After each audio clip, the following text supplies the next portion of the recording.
السلام علیکم ناظرین، میں ہوں غلام عباس شاہ اور آج ہم بات کرنے کے لیے جا رہے ہیں بدلتا امریکہ کتنا مشکل پیدا کر رہا ہے دنیا کی ان ممالک کے لیے جو کہ ٹرمپ ایڈمنسٹریشن کے دور میں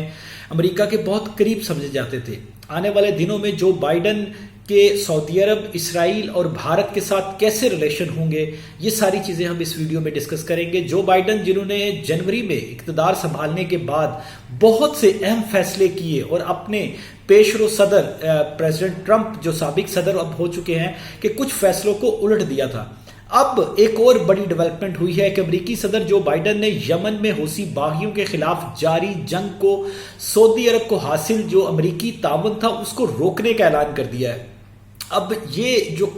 یمن جنگ تھی یہ کیا تھی اور اس میں کیا کچھ ہوتا رہا یہ میں آپ کے سامنے رکھوں گا اور پوری خبر کا اس کے اوپر تجزیہ دوں گا، اور اس کے بعد سعودی عرب اور بھارت کے ساتھ جو رشتے ہیں اس کے اوپر بھی بات کروں گا۔ سب سے پہلے بات تو یہ ہے کہ 6 سالوں سے جاری اس جنگ میں اب تک تقریباً 1 لاکھ سے زائد افراد ہلاک ہو چکے ہیں، اور اس کے نتیجے میں جو ہے وہ لاکھوں افراد جو ہے وہ فاقہ کشی کے دہانے پر پہنچ چکے ہیں۔ امریکہ کی خارجہ پالیسی سے متعلق اپنی پہلی تقریر میں صدر بائیڈن نے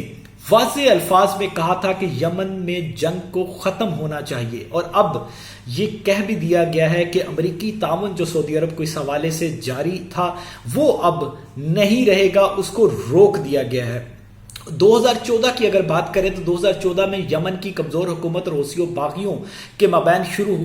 جو تنازع شروع ہوا تھا، 1 سال بعد تنازع نے اس وقت شدید شکل اختیار کر لی کہ جب سعودی عرب سمیت 8 ممالک نے امریکہ، برطانیہ اور فرانس کی حمایت سے حوثی باغیوں پر فضائی حملے شروع کیے، اور یہ حملے ہنوز جاری ہیں، ابھی تک جاری ہیں، جو کہ ابھی تک ہو رہے ہیں۔ اب اس کے آگے کیا سینیریو بنے گا یہ میں آپ کو بتاؤں گا۔ انہوں نے اگر بات کریں تو امریکہ میں آنے والے تارکین وطن کی تعداد بڑھانے کا فیصلہ کیا اور جرمنی سے امریکی فوجیوں کے انخلاء کے فیصلے کو واپس لیا ہے، یہ جو بائیڈن کی اگر بات کریں۔ اچھا، آگے اگر اس کی پوری سینیریو کو ہم دیکھیں اور اس سارے معاملات کو دیکھیں تو کیا ہونے والا ہے، کیونکہ تھوڑے عرصے پہلے کی اگر بات کی جائے تو امریکہ نے سعودی عرب اور متحدہ عرب امارات کے ساتھ اسلحے کی فروخت کے سودوں کو بھی عارضی طور پر معطل کرنے کا فیصلہ کیا تھا، جس کا اثر F-35 جو جنگی طیارے ہیں ان کے معاہدوں پر بھی پڑا ہے۔ اب آگے امریکہ اور سعودی عرب اور متحدہ عرب امارات کو گائیڈڈ میزائل کی فروخت بھی روک دی گئی تھی، اور یمن جنگ کو یہ جواز بنایا تھا کہ اس سے متاثر ہو سکتی ہے، لیکن الجزیرہ العرب میں القاعدہ کے خلاف جنگ پر اس سے اثر نہیں پڑے گا۔ تو یہ سارے معاملات کو دیکھتے ہوئے امریکہ کے جو موجودہ پریزیڈنٹ ہے جو بائیڈن، انہوں نے یہ سارے معاملات کو سامنے رکھتے ہوئے اب اس سے علیحدگی کا اعلان کیا ہے یمن جنگ کے حوالے سے۔ اور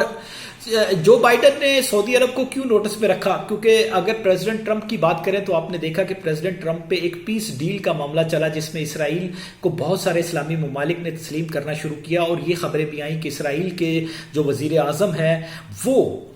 سعودی عرب بھی انہوں نے خفیہ دورہ کیا ہے۔ اور اب یہاں پہ ڈیولپمنٹ جو ہو رہی ہے، جو بائیڈن کی جو پالیسی ہے، اور بلکہ ان کی جو اگر پارٹی کی بات کریں تو ان کی جو پالیسی رہی ہے وہ بیسکلی جیسے پریزیڈنٹ ٹرمپ کی وائٹ سپریمیسی کی پالیسیز تھی، ان کے یہودیوں کے ساتھ بہت اچھے تعلقات تھے، ان کے انڈیا کے ساتھ بہت اچھے تعلقات تھے، لیکن جو بائیڈن کی پالیسی سے تھوڑی سی مختلف ہے۔ وہ مسلمانوں کے بارے میں بھی بات کرتے رہے ہیں جو بائیڈنز، مختلف جو ہیومن رائٹس کی وائلیشنز ہیں اس کے اوپر بھی آواز اٹھاتے رہے ہیں۔ آپ نے یہ دیکھا تھا کہ کشمیر میں جب 5 اگست کو مودی نے جو بھارتی وزیر اعظم نے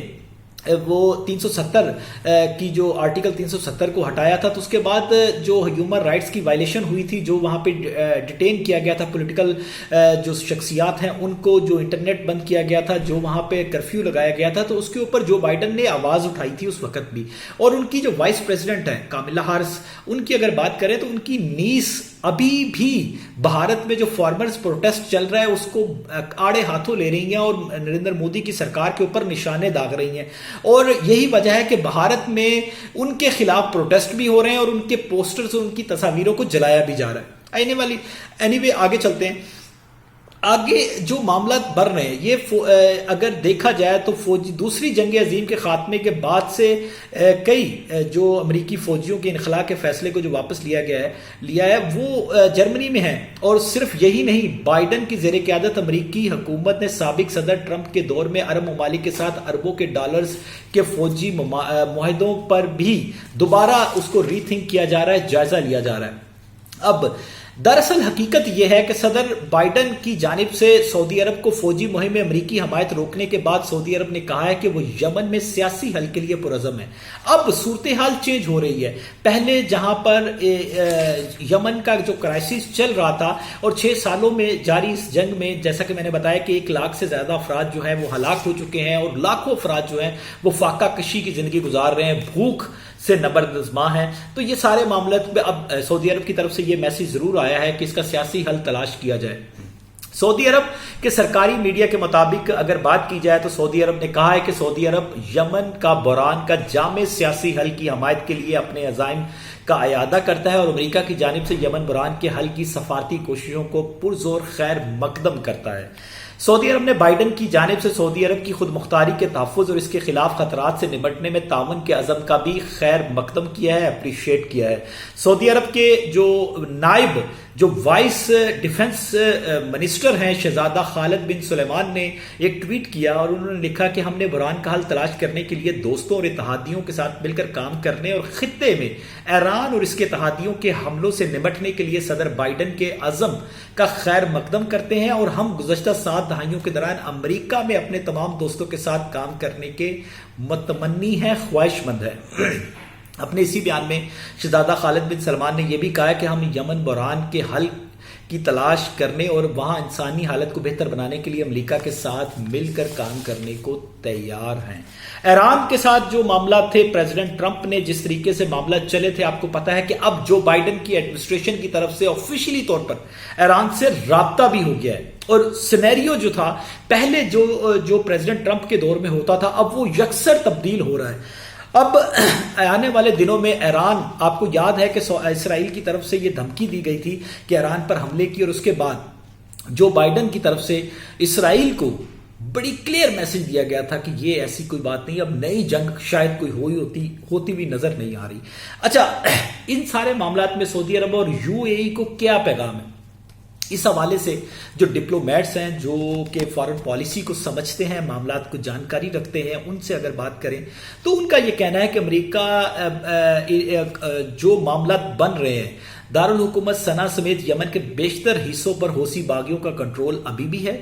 اور انہیں یہ ذمہ داری سونپی گئی تھی. اب جو سابق سفارتکار تھے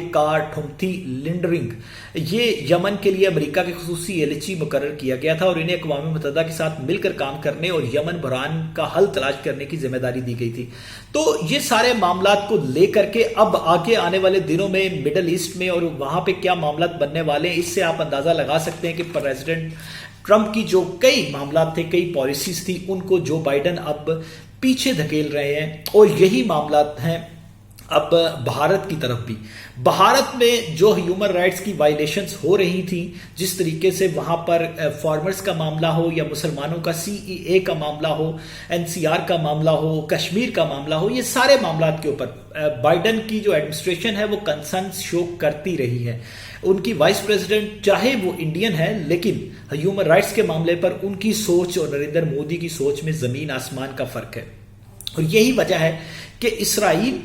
بھارت اور باقی وہ ممالک جو پریزیڈنٹ ٹرمپ کے دور میں امریکہ کے بہت زیادہ قریب تھے، آنے والے دنوں میں ان کے لیے مشکل وقت شروع ہونے والا ہے. اور آنے والے دنوں میں شروع ہونے والا یہ وقت ان کے لیے خاصی مشکلات لے کر آئے گا، کیونکہ جو بائیڈن جو ہیں وہ اس حوالے سے اپنی پالیسیاں جو ہے وہ اب سامنے لا رہے ہیں. جو انہوں نے پتے ان کے پاس تھے وہ اب باری باری ان کو شو کرتے ہوئے جا رہے ہیں. اگر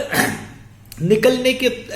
جو یمن کرائسس کی اگر دوبارہ ہم بات کریں تو سعودی عرب اور متحدہ عرب امارات کی قیادت بھی یمن جنگ سے نکلنے کے طریقوں کی تلاش میں ہے اور ان کو بھی کوئی ایسا کوشن چاہیے. لیکن اب اگر جو بائیڈن یمن میں امن کا قیام ایک بڑا چیلنج ان کے لیے ضرور ہے، لیکن وہ اگر کر دیتے ہیں تو یہ ایک بہت بڑا بریک تھرو ہوگا. اس کے ساتھ ساتھ پاکستان پہ اس کے کیا امپیکٹ پڑ سکتے ہیں. طالبان کے ساتھ جو افغان پیس پروسیس چل رہا تھا اس میں بھی تھوڑا سا تعطل آیا ہے، لیکن بالآخر وہاں سے امریکن فورسز کو نکلنا تو ہے اور اس کے لیے پاکستان کے ساتھ پاکستان کا تعاون جو ہے وہ ان کو ہمیشہ سے درکار ہوگا. اور پاکستان کی اس حوالے سے جو فارن پالیسی ہے وہ بڑی بہترین رہی ہے، اور وہ اس حوالے سے بھی بہترین رہی ہے کہ ہمارے ہمسایہ ملک چین کے ساتھ بھی بہت اچھے تعلقات ہیں. اور ماضی قریب میں آپ کو یہ بھی یاد ہوگا کہ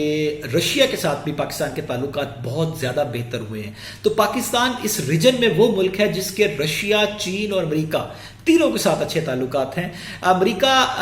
بھارت کی اگر میں بات کرتا ہوں تو بھارت چین کا آپ کو معاملہ پتہ ہے، اور بھارت کے ایئر چیف اب تو واضح کہہ رہے ہیں، اب تو یہاں تک کہہ رہے ہیں کہ چین اور پاکستان اگر مل کر بھارت کے اوپر اٹیک کرتے ہیں یا مہم جوئی کرتے ہیں یا کسی مل کر بھارت کے خلاف لڑتے ہیں تو یہ چین کے لیے اچھا نہیں ہوگا. وہ یہ کہتے ہیں کہ چین کو یہ نہیں کرنا چاہیے، اخلاقی طور پر ان کے لیے اچھا نہیں ہوگا، کیونکہ آپ کو پتہ ہے کہ ان کی جو فورسز ہیں وہ شاید لڑنے کے لیے نہیں آئیں، وہ نریندر مودی کے اقتدار کو محفوظ بنانے کے لیے اور صرف ان کو